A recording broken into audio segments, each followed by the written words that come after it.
Being Black in America comes with its challenges. However, we understand that enlightenment through education is the oppressor's worst fear. By bridging the gap between academia and the people, our purpose is to equip you with knowledge that breaks down barriers during your journey towards truth and freedom. Welcome to the Black and Highly Dangerous Podcast.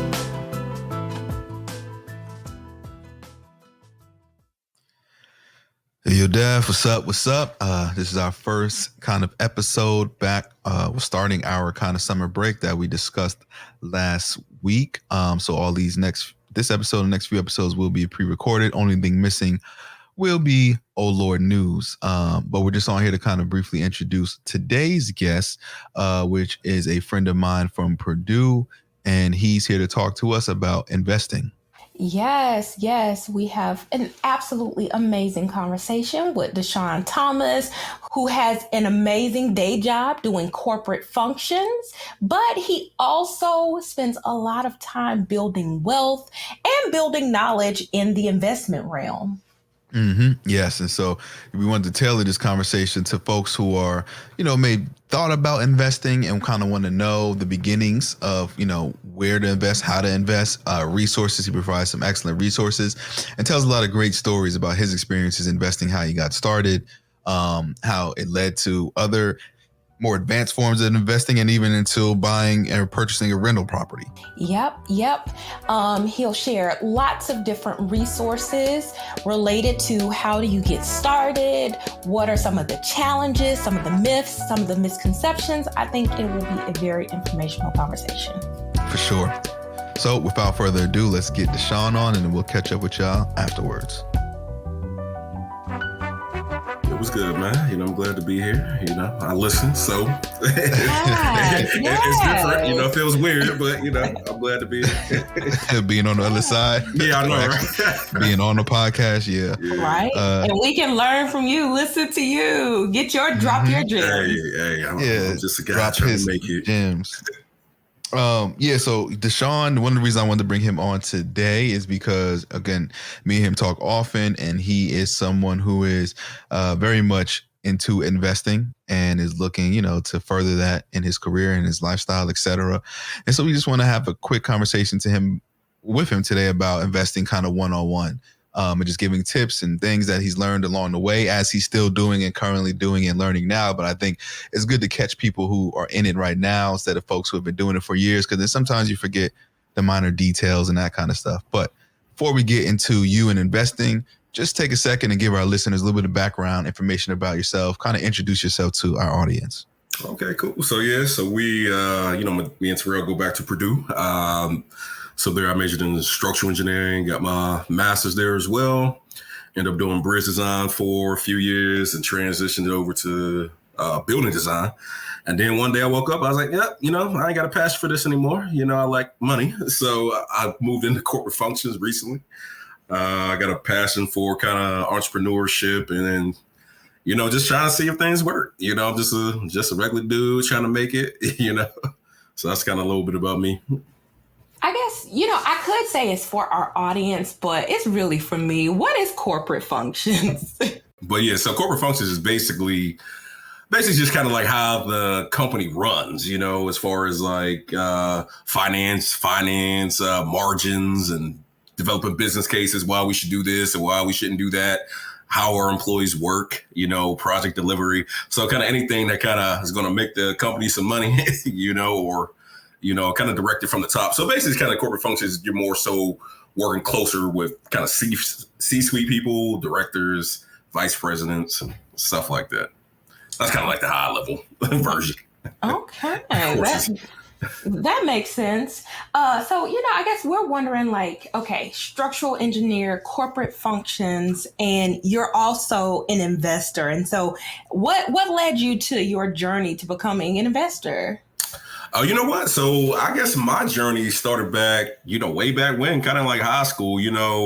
I kind of came up single parent household, and from Pittsburgh, and I was just like, I guess Pittsburgh's not really diverse, and I didn't really learn that until I got out of Pittsburgh. I thought it was diverse or whatnot, and I guess what happened is in high school, I ended up going to a creative performing arts school, and I had the opportunity to study abroad in Hong Kong. So I lived in Hong Kong for a year, and I went to a Canadian international school, right? So I guess for those who don't know, if you're in Hong Kong, especially if you go to an international school, that's kind of reserved for like all the rich kids, basically. So like when I was there, a lot of these kids had like drivers, bodyguards. I mean, some of them were, most of them were like multimillionaires. And I think there was like one kid in school whose grandparent was like a billionaire.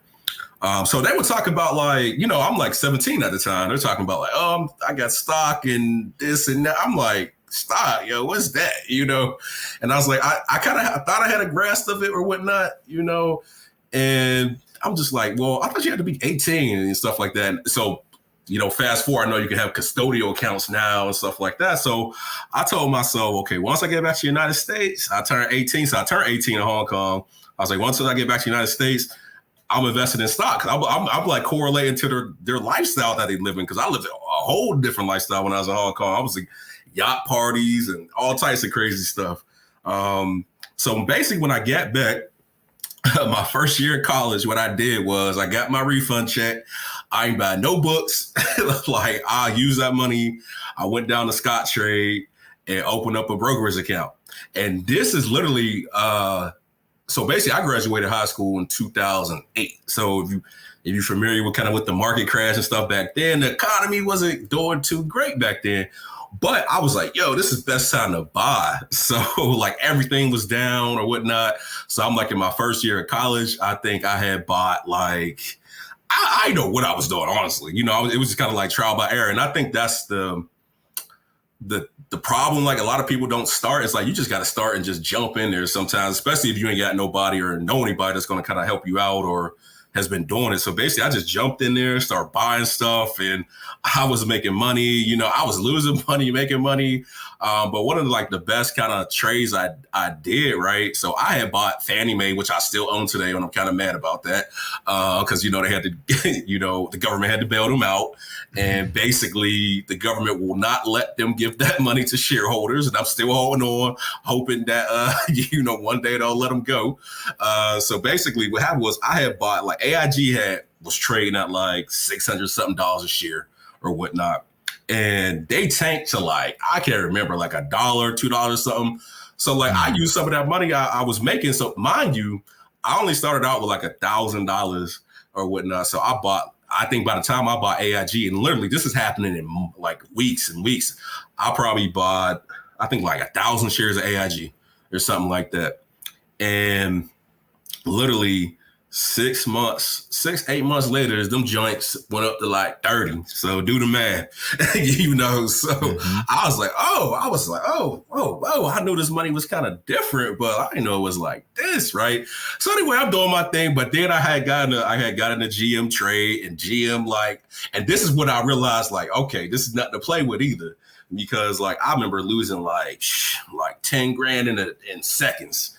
Because GM had went down, right? So we kind of noticed, if you old enough, you know the story, GM kind of went down. Obviously, AIG had to get bailed out, all of that, So yeah, I had lost that money. I'm like, So at this point, I'm sitting pretty nice. I'm just like, okay, I'm just going to chill, because like that kind of trade, like losing all that money in one sitting, I was like, oh man, I got to like kind of start doing some research or whatnot. But so anyway, so that's kind of started my investment journey. But I will say a funny little story about that. I filed no taxes the year later, right? I was like, I didn't know I had to file taxes. I was like, because all that is short term. I was like short-term gains. So you got long-term and short-term gains. And, I ain't no financial advisor and blah, blah, blah. But I believe, the short-term gains is basically anything less than 365 days. Long-term is 365 days plus 1 day, So anyway, if short-term gains, the capital gains tax is like 40% or something like that. So I remember, I came home one summer, that next year, my mom was like, oh, you got a letter from the IRS. I'm like, what? I know it ain't no refund. So I'm like, okay. So I opened that joint. I think it was like, you owe $17,000 in capital gains. Wow. I was like, oh no. So yeah, that kind of stopped me for a minute, because I had to liquidate, and I was like, I'm just sitting on everything. and basically, and I guess even to finish that story up, when that happened, when that like IRS stuff happened, it kind of like scared me a little bit. So I just kind of like sat for years, you know, and I ain't do nothing up until like literally maybe a few years ago. I mean, I was still like investing here and there, but nothing heavy. But yeah, started going on a long tangent, but that's kind of like how I got started. No, that makes sense. And I appreciate that story. I mean, that's how you got into it, and that's important, especially the mistakes that you made early on. I mean, you were 18, so there was going to be things like that happen. So that's good. And yeah, I like that you mentioned that corporate tax, which is important because, you know, if folks don't know that, then yeah, that 40% is going to hit you hard. And so it's kind of best to sit. I know people try to make the quick money, but that's a steep percentage. Nah, it is. That's why, you know, they kind of say like when people start making money, they get more conservative. Like, yo, you trying to take my money. Like, and so let's talk a little bit about, again, I mean, you mentioned the corporate tax thing a little bit, but let's talk a little bit about what advice you can give to beginner investors. You know, I'm sure there might be people on or listening to our podcast who say, oh, you know, I've never thought about this. I have no idea where to begin. So maybe where should they begin? You know, I know there's differences, maybe stocks or options, or other ideas as far as what do you think is the best approach to start getting into investing? Now that you did it, I know you did it all the way when you're 18, but now I think, you know, you've been doing it for some years, so you can probably give them a little better advice than you gave your 18-year-old self. You know what? I still consider myself a beginner investor, man. Still got my 9 to 5, so I'm still a beginner. But I will say, I know we all want to make a lot of money, right? You know, but you could lose it as quick as you get it, right? And here's a funny little statistic. They say basically 95 or 98% of retail investors, which is basically you and me who do not trade for some big hedge fund or something like that, lose their money, you know, and a lot of that is because they don't do no type of research, right? Even going back to like my beginning days, I was buying and selling, you know, and if I ask myself why, I don't know, you know, because I seen it in the news and I was like, okay, I'm about to trade that. But what does that even mean? I didn't look at the company financials. So I would say like research, like you got to research the company. I mean, if you let's say you got let's say you got $10,000 and you about to buy some company, you just going to randomly buy it. You're going to be like, okay, or does your company make money? Like, are you losing money? Like, are you innovative and stuff like that? So I would say do your research, because that's one thing I didn't do. And I think that's a lot of what people struggle to do today. You know, you got a lot of meme stocks and stuff like that. People ain't doing no type of research on that stuff. I mean, it might be a good trade. You might get lucky, but can you repeat that? Can you do it again? And that's the question. So another thing is, analyze your risks. You know, definitely don't invest no money that you ain't willing to lose, right? Don't use margin, and basically margin is just like borrowed money because if you lose that, you're gonna owe, and you're gonna lose the money you put in, right? And like I said before, not studying your craft. I think that's the biggest thing. And it don't matter what it is. It's like I see a lot of people in there, like even when I talk about trading, like, oh yeah, I made blah blah blah on some trade, right? All they hear is I made whatever. They don't think about like how much time I had to spend, how much practice trading I had to do. It's like people want to like go out here and play on a dream team and they ain't never practiced. They ain't even play varsity, you know? And that's the thing that I hate. But I get it, because especially environment like, you know, African-American, you know, and me coming from where we come from basically is that, you know, a lot of us ain't used to having that money, right? So we want it now, we want it fast, but that's not how the game is played, right? It's honestly, even when it comes to like investing, long-term investing is the best because you can't beat time, you know?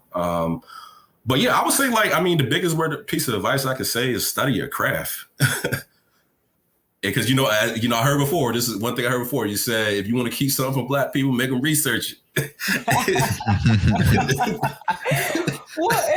I'm sorry, but I don't know. I ain't gonna say that, but you know. But you know, that actually does lead me to my next question.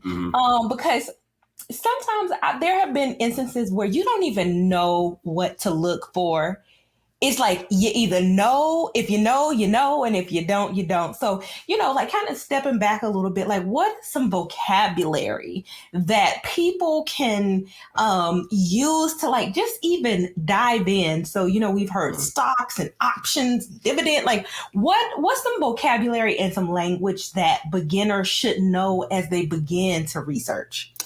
That's a good question. You know what? Even just taking a step back from that, I think all that verbiage and stuff like that, it's just a ploy to trick people out of their position. It's not that complicated, right? They use options and futures and stock, and you're doing iron condors. Well, all that stuff is like, okay, it's almost like, for me, is like, I guess an example I could use, let's say a doctor, like, oh, what is can I have a sample of your stool or something like that? Sample my what? Sample, oh, you mean my poop? Yeah, it's the same thing, So like I would say, don't get caught up on all that terminology and stuff. You just got to start, right? And I would say the best book, one of the best books you can start if you just want to know the terminology and verbiage is like The Intelligent Investor, right?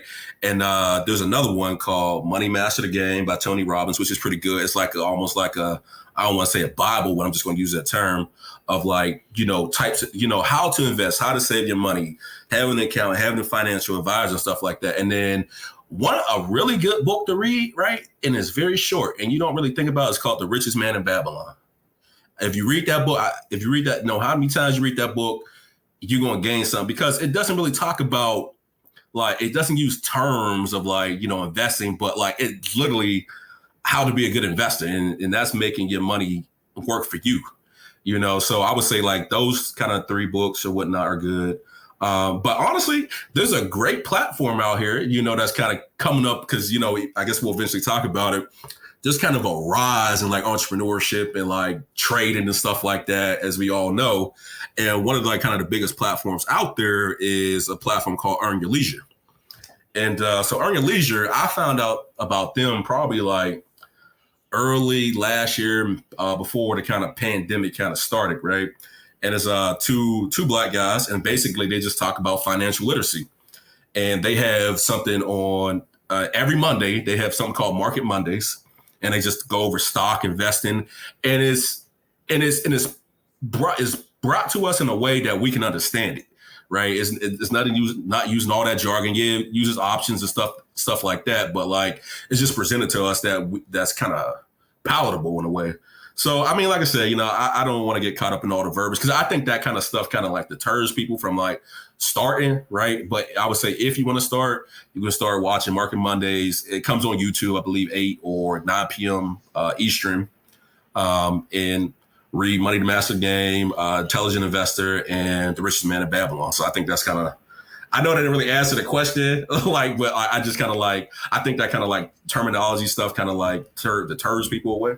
Yeah. And you know what? That was kind of one of the reasons that I asked, because it was just like options, future. I don't get the stuff. But no, you pointed to resource, like don't get caught up in the language. Here are some resources. So I think that answers the question even more, because, you say people might not like to research, but you've pointed them to very specific resources that they can use to get started. So I appreciate that. Oh, yeah, no problem. I mean, yeah, and we can go into the options and future stock and stuff like that. But it's just like, I just rather just somebody start, because, it's like 100 ways to get it, 1,000,000 ways to get it. Choose one, and that's the thing. And I kind of ran into that to myself. It's just like, man, there's so many ways to get it out here. I don't know which one to go after first, right? Do I do stock? I will definitely say, I see a lot of people doing this, playing with them options, and you don't even know how to read charts, or you don't even know how to like invest in stock, like, because that's the key to like trading options. Don't do that. Futures is like the same way, start with stock if you're going to start somewhere in that long-term investing. But yeah, that's my kind of 2 cents about that. Yeah. So yeah, like, I appreciate you dropping those books. Those are books that I've seen, especially Intelligent Investor, frequently when I'm looking at where to start. I actually downloaded it and started it, but I haven't finished it. I get back to it. But I've taken a pause on investing for a while because I have a lot of other things going on, like we all did in 2020. So something I'm definitely looking into. And I appreciate your advice of just starting with stocks, working your way up. Learning how the market works, because there's a language to it, there's a nuance to it. And that's why, when you said get in the beginning and just get experience, because you just got to learn how it works for a little bit, and definitely use money that you're willing to lose. Kind of like if you're, that's how I kind of go when I go to casinos and stuff like that. I'm like, all right, here's my set budget. This is what I would spend on like a ticket entry to Disney World or something that I would lose. And that's how I look at casino. Once I lose that amount, I'm done. That's how much I'm willing to lose or potentially gain. But it's good. It's use money that you're willing to, that you can lose. My next question is where, a lot of times when people are starting to invest, there's a bunch of apps and stuff like that out there. What would you suggest are some good apps to maybe start getting into investing? Whether they're apps on the phone or certain banks, what's your advice? So I guess as far as apps, I mean, everybody knows Robinhood. Robinhood's been getting a lot of slack lately, but I think it's a great place to start because it doesn't have it doesn't offer. I don't want to phrase it like this. It doesn't offer a lot, but when you're in the Robinhood app, the screen is pretty clear. So it's kind of like, there's not all these indicators and files and news that's kind of distracting you, especially if you're kind of like a beginning investor or whatnot. But I will say, once you kind of, learn the game, especially if you're trading stock, trading options and stuff like that, you cannot trade futures on Robinhood. You can trade options and stock. And I believe you can also trade cryptocurrency. But one of the things, if you're trading options, for those of us that are, a little bit more seasoned, what you will notice is that you will pay a higher premium, messing around with Robinhood. But as far as stocks, it's pretty much the same thing. I know people, kind of say like, hey, you might have to pay a slightly higher premium for a stock versus if you're using Robinhood, an app like Robinhood or an app like TD Ameritrade. I will say I personally I still use Robinhood. I use TD Ameritrade and I use E-Trade. Because as far as like when I'm trading futures, I love TD Ameritrade's Thinkorswim charts. But when I'm actually trading, I use something called Ninja Trader, which is pretty good. There's actually there's a Black-owned app that is coming out. Well, it's already out. It's called Doe. And these guys, and this is another actually resource that's good if anybody's interested in learning how to invest, because these guys have a podcast. And it's called Trading with Doe. And like I said, it's Black owned. It's similar to Robinhood, and I know they're trying to, kind of gain some market share. So that's kind of a good one. There's another one that's kind of like Robinhood. What is the name of that? I can't remember the name of the app, but yeah, I guess I would say like if you're going to start with Robinhood, when you're I guess the best trading app for options, I'll probably have to go with TD Ameritrade. And I like E-Trade only because I just like I can transfer money easily back and forth. But I will say the primary app that I use is probably TD Ameritrade. And I've had a friend that used E-Trade's platform. I think it's pretty good. I will say one good feature if you're using TD Ameritrade's app is that for options, they have something called a rollover, when you can roll over options contracts. I guess I'm not really going to get into the specifics of what that means, but it's very beneficial if you're trading options. So yeah, so I would say like beginners, Robinhood or Doe. I would check that out. Check them guys out. They're pretty dope. Educating the masses. And I believe they have like a thing where they're not. I don't want to say like undercut. I think they kind of tell you what's kind of they're doing as far as like how they take money, how they made money, and I think that's one of the things. A lot of things people don't really like about Robinhood because they're making money. Anytime an app is free, you're the product. Just remember that. So yeah, shout out to Doe. But yeah, I would say that's it. No, thank you for that.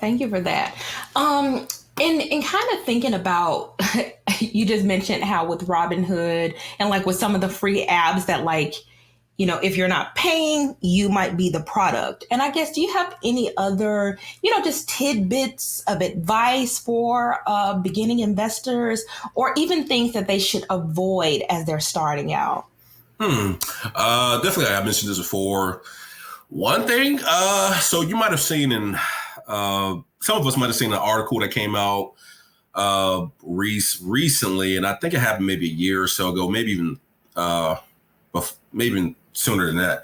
But basically, there was a kid who was trading on margin, you know, using Robinhood, and I think they almost let him use like I don't know, like I think it was almost like $1 million, right? And this, mind you, this is borrowed money, right? And I think he was in the debt almost like $750,000.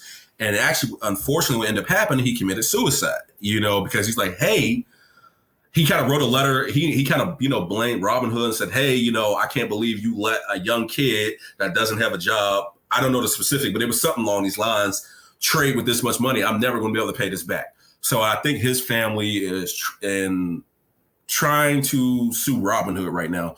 And you hear a lot of that now, you know, people trading on margin. Don't ever trade on margin. It is bad. Like, it's borrowed money, you know, but it's so easy with Robinhood, especially if you start out small. Let's say, okay, you put $500 in there, and then Robinhood's like, hey, if you want to trade on margin, we'll give you the buying power of $1,000, which basically means that you borrowing $500 to make a trade, and maybe you make a trade that's profitable or whatnot. But let's just say that $500 is all you had, and now you just lost $500. And then Robinhood's going to do something called a margin call. Basically, they kind of do these margin calls when you kind of go under a certain value. I don't know, you know, the risk assessments they do when they make a margin call, but basically they just want to make sure they're going to get their money back. But I think the bigger companies do margin calls daily. And I used margin before when I started trading it. And, you know, sometimes it worked in my favor and sometimes it didn't. But, you know, I did get, there was one time, you know, I was probably using like $20,000 worth of margin, and stuff ended up going down, right? So I got it in a margin call, but luckily I had added some more money, got in the trade, made money, got back into the positive. Then I sold all them shares so I can like cover that margin call. And I was like, you know, I'm not doing margin again. And so mind you, that was only $20,000. So imagine, you know, people using like hundreds of $1,000s. So basically, you know, as your portfolio scales or whatnot, you know, they give you margin based off of that. I don't know what the percentage is, or if it is a percentage or some type of algorithm they use. But I mean, I guess the point is, don't use margin. That is good to know. That is definitely good to know. Oh, yes. No, I agree. Like, I know with the Robinhood stuff, there was issues like when it was caught under fire. I know you use this term a lot, like meme stocks. Particularly with the whole situation with GameStop, which I did. I invested in early, and you know, when I made 3 or 4 times the profit I pulled, but that joint wind up going exponentially high. You know, I bought in like $12, maybe sold when it was around 50, but it wind up going $300, $400, $500 a couple of weeks later. And then I know Robinhood actually kind of stopped folks from selling their stock. And I know that was one of the big issues. So they couldn't actually get any of their money or get their profits. And then they got into a lot of fire because of that. And, you know, once I saw that, I mean, although I had already sold and I was using Robinhood, I closed my account with them. I was like, no, I can't F with y'all no more because of what y'all did. Yeah. So that's why I said, like, you know, Robinhood was catching the heat because, you know, I will say Robinhood kind of ushered in an era of like retail investors, like people just never done it before. Kind of same thing happened to me. I was trying to put a put on GameStop, which is basically I'm betting that it's going to go down, right? And they wouldn't let me sell my put, and I was up like a couple grand, and I was mad. So I was like, yeah, I ain't using Robinhood no more. I mean, eventually they let me sell, but yeah, I was mad. So now there's like, you know, there's this community called Wall Street Bets on Reddit. And they're kind of the community that kind of pushes those kind of meme stocks and like To the Moon and Dogecoin and all this other BS crypto out there, you know. So yeah, I mean, because if you think about Dogecoin, I think Elon Musk went on like SNL. He said he don't believe in it, and then the thing just tanked. So that's why you gotta be careful of meme stocks and so yeah, just be careful. Yeah, no, for sure. Yeah, I did Dogecoin too. Pulled out once, you know, because it was like less than a penny. So you know, things like that, I don't mind taking a little chance on. Then it went up to like 30 something cents, 60 cents. And I was like, all right, 45 cents or whatever. And I just pulled out. But yeah, then it dropped shortly after that because of that whole stuff. So yeah, you got to be careful with it. And like I said, some money, $20, I'm willing to play with things like that just in case it does pop off. But yeah. But a lot of people invest a lot of money into that kind of stuff though when they see them meme stocks. And that's the scary thing. And I honestly, and I'm not against it. Like I definitely believe you should have like some money set aside for some BS plays, because you just never know, because it's a gamble. You know, a lot of people try to say like investing's a gamble. No, it ain't. You just ain't do your research. But stuff like that, yeah, it's a gamble. But like I don't mind having like a few like $100 or $1,000 set aside, because shoot, it might go to the moon. Yeah, it's got to be careful. So good point. Let's switch gears a little bit and talk a little bit about a different type of investing, which is securing a rental property. I know you recently have done that and you're currently doing it right now and getting it underway. So tell us a little bit about your journey into getting a rental property and things you learned along the way. Let's see. You know, I would say, you know, when I was kind of growing up or whatnot, I always thought there was like two things that was going to make me rich, right? And I was kind of stock or real estate, right? And I was like, these two are kind of tangible, you know. Probably ain't gonna make it as no pro athlete, right? You know, ain't gonna make it as back then, probably wasn't gonna make it as a rapper, probably make it today, you know. But so anyway, so I was, you know, how did I get really serious about it? Because it was we always hear about real estate, but we know it's so, but you know, I guess I'll even take a step back, right? The way, at least I'm just kind of speaking from my experience, right? And when we talk about houses, and like, honestly, when I grew up, like, I mean, yeah, I had some family members that own houses and they stayed in them houses for a long time, you know, and how it was, you know, I guess how it was told to me is just kind of like a house is a long-term investment, which it is, right? But it's just like they make it seem like you can't get out of it. And that's not necessarily true, right? You know, so I think one year I was, it was like I was going to a NSBE event, which is National Society of Black Engineers, and I had met a guy, and we were just chopping it up. You know, we had similar backgrounds, but we all, you know, we worked 9 to 5s, but we were like, yo, this is cool, but, you know, I kind of wish I could make some money on the side, right? And we were just talking about real estate, and this is probably like, what, 2018? And so we were just, you know, we would meet up like every month and just kind of just talk investment, like, you know, stock trading, real estate and stuff like that. And he was telling me one time, he was like, hey, and this is a white friend of mine, and he's just like, hey, man, you know, I'm thinking about, you know, buying a duplex and doing this like BRRRR strategy, which is like buy, rehab, refinance, and rent out. You know, I guess that's what that stands for, which is a bigger pockets term. So, and he's like, man, you know, and I'm just like, dang, like, you know, you're just about to buy it. Like, and I asked him, I was like, well, how did you know what you're doing? He was like, you know, well, my dad's in real estate. I'm just like, okay, cool. You know, so anyway, he did it, you know, he bought this duplex and he did a 203K on it, which basically if you get a 203K loan, you basically have to live in that property. But not 203, sorry about that. He did an FHA 203K. So the 203K is just the rehab portion of it. You can buy a home and rehab it, but the FHA loan specifies that you're supposed to live in the house for at least a year, right? So if you live, but here's I don't want to call it a loophole, but like if you can live in the house a year, refinance out of it into a conventional loan, and then you can pretty much rinse and repeat, you know, the strategy or whatnot. So anyway, so he ended up buying his, and as most of us know, the housing market, is hot right now. You know, it is a seller's market, right? And so I was looking for a house, and, you know, I'm looking for, well, I guess let me back up, you know, because I had to do some research, right? You know, and I started doing that research, looking at Bigger Pockets, which is like a real estate podcast.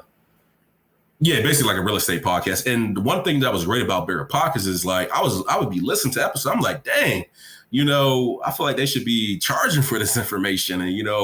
And I just I kept soaking it up. I was listening to all the episode. Like, there's so many strategies. There's flips. There's buy and holds. There's just like, you can wholesale. And I was just like, I got to get into one of these. And so I decided to do like a buy and hold strategy and rent it out. So basically, it's just kind of got to start somewhere. I didn't know where to start. I was like, well, I know one thing for sure. I need to get a real estate agent, right? But because I didn't know about how the game has kind of worked for real, even though I had a friend that was doing it, he still didn't really know, even though he had a dad. His dad was in commercial real estate, but not necessarily residential. Not to say there's too much big of a difference, but like this was like a different ball game. He was in the midst of it, so I really couldn't ask him questions about kind of what was going on. So basically, when I looked for a real estate agent, I was like, yo, I need a real estate agent that's also an investor, that got connections. Like, and that's the thing that can teach me. And I think that's a lot. That's how you can tell like a good real estate agent versus a trash one, because a good real estate agent, and not to say they got to be a real estate investor, but I was specifically looking to be a real estate investor. So I was like, I need to get a realtor that is also an investor so they can tell me. I didn't want no, real estate agent like, oh, this is a good house for you, because that's the one thing about real estate. It's you don't fall in love with no house. Like, it's business. Like, and I will say in the beginning, like when I was like putting offers on stuff, like I didn't get them, I'd be kind of mad. Like I was, mad for sure. But and here's the thing, when you get into real estate, a lot of these people out here that have been doing it, they be putting cash offers down, and in real estate, cash is king, right? So like I would bid on it. It didn't even matter. Like I remember, and here's one of the funny things that I learned about real estate, especially like because I bought my property in Pittsburgh. But when I was doing like, I created a spreadsheet to calculate internal rate on return on investment, cash flow, all of this to make sure I'm getting a good deal. And I basically like the way I did that, I went on Bigger Pockets. I took one of their spreadsheets, revamped it, looked at other people, and I just took the best of the best and made my own. And obviously I have an engineering background, so messing with Excel and stuff like that was easy. So basically, I was analyzing houses, and one thing I found is like the best cash flow in houses in the hood. Like it don't matter, that thing never appreciate. You always cash flow. And honestly, all the other, because I remember one deal, it was a fourplex, right? And if you can get like a triplex or a fourplex as your first investment, great. And I remember it was a fourplex. It was going for like $110,000. Like it was in like, and it actually was in East Pittsburgh. And if anybody's familiar with East Pittsburgh, that's when Antoine Rose was killed. So anyway, I'm down there. There's probably like 10 other. I'm like, yo, my numbers can't be right because this thing cash flowing like damn near $1,200 a month, right? And they say like a good cash flow, even on like a single family, is only $200. That's another thing. That's what people think. You get in real estate, you're gonna make all this money. Nah, real estate's a long-term game for real. If you're trying to make money, then you need to do flips. But being like a landlord and stuff, that's like you trying to set your cash. You basically trying to build up your passive cash flow. So when you get a retirement age, you ain't got to work. I mean, you ain't got to worry about, pensions. I mean, I guess some people still get pensions or like a retirement, so you ain't got to worry about that. But anyway, so I kind of got to this, this property. It's probably like 10 investors there. They all know each other. They talking about it. I'm like, dang. So I like my agent's like, yeah, you gonna have to go above the offer. So like I offer $135,000, and mind you, I'm doing FHA, 203K, and it didn't even matter. Like someone came in with a cash offer of 130 and they took it, and like that was kind of the story for like almost a year. Like every time I put in an offer, cash offer, because like buying like a regular home, even like people out here still struggle, putting in offers on regular homes, and they putting in cash offers too, but like the investing world is just totally different, right? And sometimes I will say a word of advice. If you do go buy a property and you see an investor and they talking about that and they talking about like, hey, I don't know, it's a good deal, believe them because they got that experience. Because that happened to me. I finally had got another fourplex and they accepted my offer because actually I had one under contract, and then I guess it was like it literally went under contract and did one day and was back on the market the next day. Because the story was some investor had like went in there and they was like, nah, I ain't buy this, too much work. So I was like, I bought it. And I was like, yo, I'm gonna take a chance. And there ended up being like structural damage on there. So like it basically needed like $30,000 of structural work even to get this thing up to code.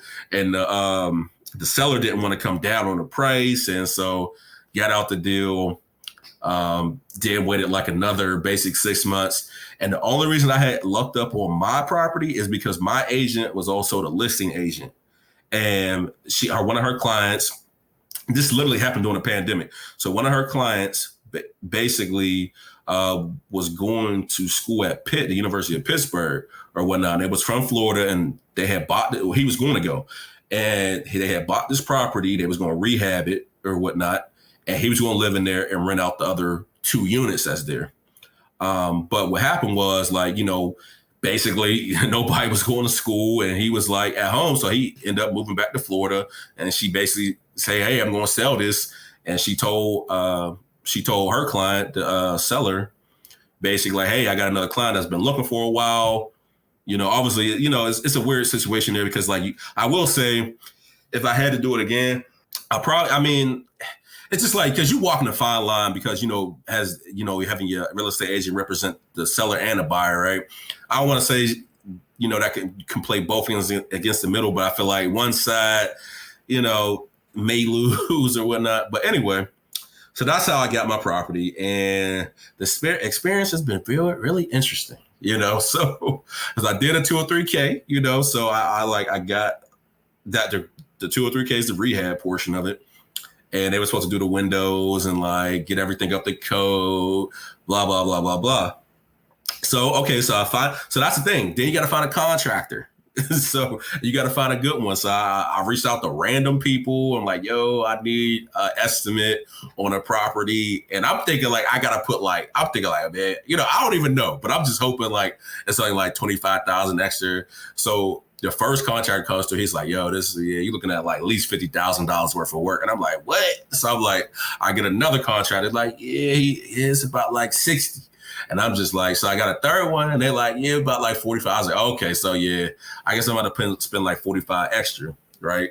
So like, they do their thing, and then this is what happens. So everything's good, it's rent ready. And so, but then, and the borough has to do their inspection, right? So the borough comes in, they're like, okay, the inspector was like, yeah, I see you did a better job than the last owner of this place. And look like you added this and added that, this is good. But he was like, oh, but we require fire doors. You got to put exit signs up. Oh, you got to do this and that. So I'm just like, dang. So at this point, I got to come out of pocket for all of this stuff because this is not cheap. And then another thing that happened is, so this is another word of advice. Those, not to say all of them, when you get in like home inspectors, you need to watch what they doing because you almost need to get like trained people. Like if you're looking at an HVAC system, you need to get people looking at electrical. You need to look at an electrician, and you got to think about these people are looking at everything, right? So how could they possibly know everything, And so what happened was, it was an older boiler in this house, right? And my agent and the inspector was like, yeah, you probably got 5 more years, and I'm trying to save money, right? So boilers or furnace, it was a furnace or whatnot, ain't cheap. Like, so like you looking at 12 to 20,000, right? And they're like, oh, you got 5 more years of this. And I'm just like, okay, well, I'm gonna just duke it out. Like, I hope make some money, save up for this boiler or whatnot. And long story short, that boiler went, right? And I had to get my plumber to come in and look at it or whatnot. And he basically told me they had like did something funny, I guess the old seller, where they kind of like put some cloth on a hose or whatnot, some basically real illegal stuff. And that thing was leaking like carbon monoxide, and it shouldn't even have got past the inspector or whatnot. So long story short, that thing didn't cost me 13 grand extra on top of it. So like I didn't probably came out of pocket an extra 20, at least a 20 G's. I thank God he blessed me because I consult on the side, I trade, I was able to pay it. But just imagine like it's just somebody not knowing what they're doing. And that's the thing is, so even though I was doing my research, it's like a lot of these things, just like real estate, you just ain't going to know because like, it's like when you're analyzing deals, you got to make sure, okay, how much this boiler costs? How much this costs? Like I almost like at the end of the day, I almost did a full gut on that place. And but thank God it's rent ready. So but it was a learning lesson. And that always, you hear stories of like, oh, my first investment didn't even cash flow and stuff like that. Now I was saying cash flow is pretty good, but the thing is now I gotta pay myself back. So who knows how many years it'll take. But I kind of know what's going on. And I guess even to add on that, and I know it's like kind of long drawn out, but I also I'm a part of another group, and there's 8 of us, and we own 5 properties in Cleveland, and we don't even rehab them, we just sell them to investors. They're pretty much like bandos basically, and we make cop it for like 10, 15,000, sell it for 30, and just keep doing it. And another thing we try to so Cleveland's a hot market right now. Another hot market that's coming up is Baltimore. And a lot of these places are places like a lot of, some investors won't want to live and won't want to go. And like I mentioned before, like the best cash flow places be in the hood. But I would just say like, it's just like, it's a learning lesson. And, but I guess the one thing I will leave off on, I know there's a lot of conversation about generational wealth and building generational wealth and stuff like that. But I don't believe a lot of people really know what it takes, or they ain't willing to be in the trenches. You know what I'm saying? They ain't willing to take a loss. Like, even though this property thing, yeah, I want to say it's a gamble, but like, I didn't know what I was getting into. Like, and the thing is, like, I got a 9 to 5, like, but when I get out of that 9 to 5, I'm researching, I'm looking at podcasts. It's another job, right? And I think a lot of people get out here thinking they just going like, oh, I'm just going to do this and make some money. I ain't got to do no research. It's a full-time job. So imagine you working a 9 to 5, you trying to invest on the side, you trying to trade on the side, you got a family. Like, this is like, a lot of people think, and that's why I don't even really try to call myself an entrepreneur. I'm trying to be one, right? Because like, but I guess what I'm trying to say is just like, people ain't willing to do the work, right? Because even with me trading futures and learning how to trade futures, I spent almost a year practice trading. And I guess that equates to shooting in the gym or whatnot before I ever took a live trade, because I need to know how to asset move, blah, blah, blah. But it's just like putting the time, like, it's like, you just got to put in the time, because unless you just got somebody walking you through it, but most of us don't. But I will say, don't let that hinder you. You just got to jump in, have a game plan. But I mean, you can have a game plan, but that don't mean it's going to go how you want it to go. But I will just say, just keep at it and learn, be in it for the long haul, and hopefully something pop one day. Absolutely. I feel like you gave me everything I needed to know. You talked about some of the challenges, some of the misconceptions that people have, like thinking about like short-term versus long-term, flipping versus, holding and, becoming like a landlord. And I just felt like, wow, I'm ready to like dig in and do some of that research. So before we close out, how you gave us some resources for like investing. Are there any books or websites or podcasts? Yeah. Like I said, like there's a whole movement for the culture right now. So like, it's so funny because I was talking to somebody like early last year. I was like, because they was like, yo, you always try to like invest in this and you doing this and doing that. I was like, yo, there's a wave coming. Right? I was like, you're going to start to hear Black people doing this. And literally a year later, like EYL is like Earn Your Leisure, which I kind of mentioned before. And they have a big platform where they got a YouTube channel. The guys are Rashad and Troy, and they run that. So, they kind of started out just interviewing regular dudes, kind of doing entrepreneurship, succeeding at that. Now they interviewing people like Shaq and stuff like that. So they've been getting a lot of notoriety. So their platform, basically what they do is bring a lot of entrepreneurs in. And I mean, from trucking businesses to real estate, to options trading, to futures trading, to, I mean, you name it, they interview these people and they talk about, and a lot of these people, and that's the other thing I didn't really talk about. There's a lot of content creation happening right now. And a lot of these entrepreneurs have courses and stuff like that you can kind of take. Let's say you want to do real estate, you could take somebody's course, or you want to learn options, you could take somebody's course or something like that. So they kind of like, highlight people like that. So Earn Your Leisure is a good place to check out. And they, like I said before, they have something called Market Mondays they do with another guy called Ian Dunlop. He goes by the Master Investor on Instagram, which I follow. You know, I'm also a part of his futures trading squad. He has like something called Red Panda. And I will say I do want to say this. Sometimes you do got to pay to learn, you know, and some of these things I have paid and some of them worked out, some of them didn't, you know, but sometimes you got to pay the price, whether it's sweat equity or like cash, you know. So, but I will say, earn your leisure, the Master Investor. And if you want to learn how to trade options, and this brother has a platform that's free.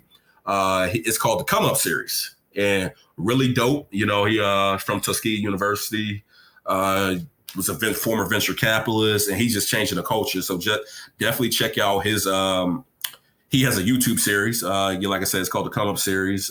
Comes on Tuesday and Thursday. I can't remember the time frame. Check those out.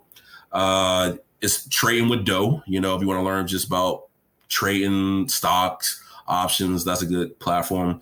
And as far as books, I will say, and one more thing I almost forget. There's another dude, and something we ain't really talk about that's not necessarily investing, but very important is credit. Because like you can actually leverage credit to make money. And a lot of times we use credit the wrong way. So if you want to learn how to leverage credit hacks, follow somebody called, he goes by Him 500, Marcus Barney, Changing the Game. Like I took his course. I already made my money back. That's all I can say.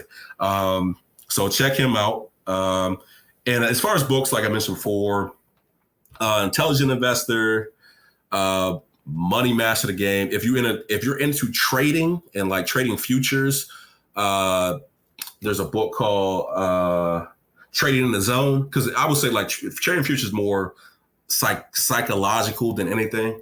So Trading in the Zone is a good book, and also the one I mentioned before, The Richest Man in Babylon. So yeah, check those out. But like I said, those are some dope resources. They for the culture. They talk like us. They talk just like how we talking. You know, they sometimes, you know, like Ian, like the Master Investor, he'll talk in terms of basketball and like how that relates to the stock market. So that with those resources there, hey, we just got to like be more vocal about, you know, where to find them, how to find them. So yeah, you know, hopefully that, you know, like I said, I'm just a regular dude out here trying to get it like everybody else, you know. But one thing I did do, I executed. I jumped off the ship. Didn't know, ain't nobody hold my hand, right? Sometimes you just got to go. And then, and I will say one more thing.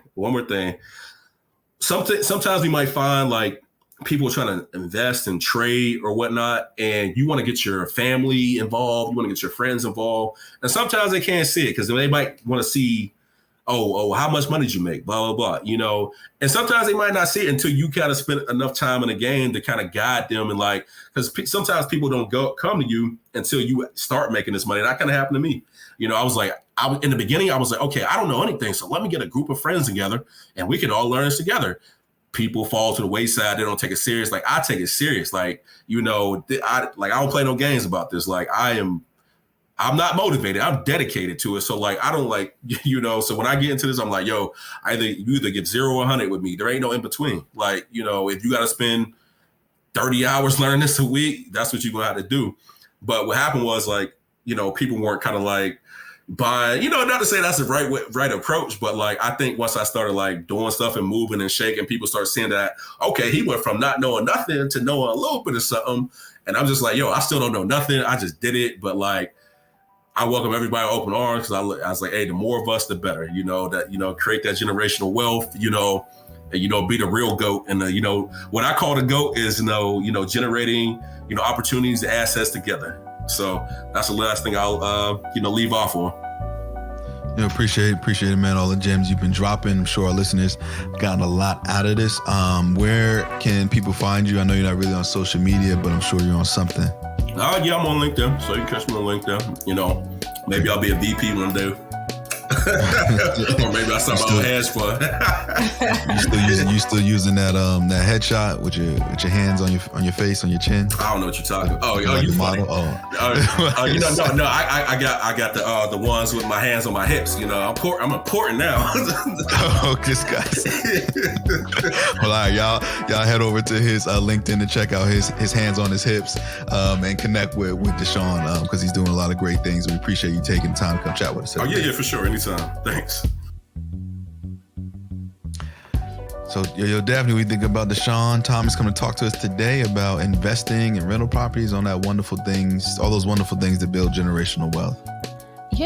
I love his passion for the topic. It's just very clear that he has done a lot of research, like thinking about like how this journey went back to, high school. And I love that, it seems like there have been a lot of ups and downs, but there's been a lot of learning that has happened in the process and a lot of success as a result.